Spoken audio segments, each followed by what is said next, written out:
এত লম্বা সময় আল্লাহর কথা বলা শুনবার পরেও বিড়ি সিগারেট খাওয়ার অভ্যাসটা ছাড়তে পারলেন না। এত লম্বা সময় আল্লাহর কথা শুনবার পরেও চা দোকানের আড্ডা বন্ধ করতে পারলেন না। নাচ গান দেখা, টেলিভিশন দেখা ছাড়তে পারলেন না। তো কখন ছাড়বেন না? সময় হবে কখন? এক মুসলমান বাঁচে কয় বছর? হায়াত তো একেবারেই ছোট্ট, সংক্ষিপ্ত হায়াত। তো সেখানে আমি যদি আখেরাতের কোনো প্রস্তুতি না নেই, তো সময় হবে কখন? তো মূল কারণ কি? মূল কারণ হলো গাফলত, এই খামখেয়ালি ভাব। ইমাম সাহেবের কথা বলে বয়স্ক মাঝ বয়সী কিছু মুসল্লি আছে, এই বসে বসে জিমায়, মসজিদে বসে বসে জুরায়। আর কিছু ছেলে পেলে আছে, তোমরা শুধু শুধু দুষ্টামি করো, মসজিদে বসে কথাবার্তা, ঠেলাঠেলি, ধাক্কা ধাক্কি। আরে ভাইয়া, একজন মানুষ কতক্ষণ দুষ্টামি করে? মস্কারি, ইয়ারকি, ফাত্রামি কতক্ষণ? আমরা মুসলমান, আমাদের আল্লাহ আছেন, আমাদের রসুল আছেন, আমাদের কোরআন আছে, আমাদের ইসলাম আছে। আমাদের জিন্দিগি লাগাম ছাড়া না।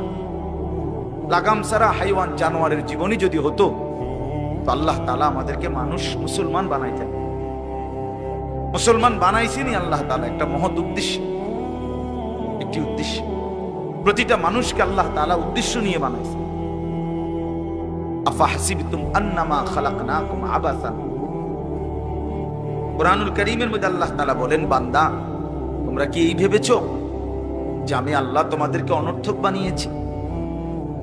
কোনো উদ্দেশ্য নাই, এমনি এমনি।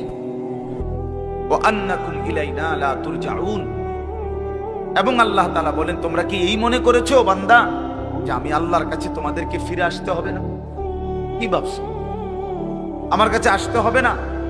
তো উত্তর দেন, বলেন, উত্তর দেন না যে আমরা কি আল্লাহর কাছে ফিরতে হবে? বলেন না, সবাই বলেন। ছেলেরা বলো, ভাই, ফিরতে হবে আমরা আল্লাহর কাছে। তো তিনি কি কিছুই জিজ্ঞেস করবে না? ফাওয়ারাব্বিকা লানাসআলান্নাহুম আজমাইন। খোদার কসম, কোরআনে আয়াত।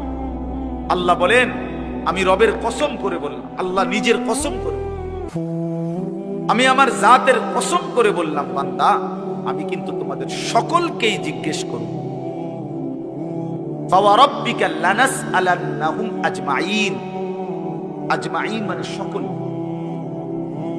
একজনকেও ছাড়বো না বান্দা, আমি জিজ্ঞেস করব। কি ভাবছে? হয়েছে? এই বেটা, বাংলা বুঝো না ইংরেজিতে বুঝো?